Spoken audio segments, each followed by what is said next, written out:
محتار يا صاحبي من الوضع محتار، انهارت اعصابي ونفسي شريده، امسيت اقلبها تفاسير وافكار من الظروف القاسيه والعنيده. ايام معدودات والشعب ينهار، لا به امل لا به بوادر جديده. اين الرجال المخلصه وين الاحرار وين الذي يحب اليمن في وريده؟ يكفي تحاور يا عديمين الاثوار، اين الحلول الجذريه والمفيده؟ يا مؤتمر يا اصلاح يا بعث يا انصار، خليتوا الدنيا علينا عصيده. لا امن لا استقرار لا نفط لا اسعار، قال المثل يا كاتبين الجريده. الله يجعل لكم قصيرين الاعمار يا اهل العقول الخاسعه والبليده. تاريخكم محفوف بالخزي والعار، اين السعاده من بلاد السعيده؟ اقسم بربي ذي خلق شمس وقمار، ما حزب لا ايجابيه في رصيده.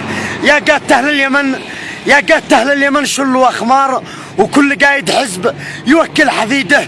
تعبت وانا اشوف نشرات واخبار فقلت بشارك بهذا القصيده.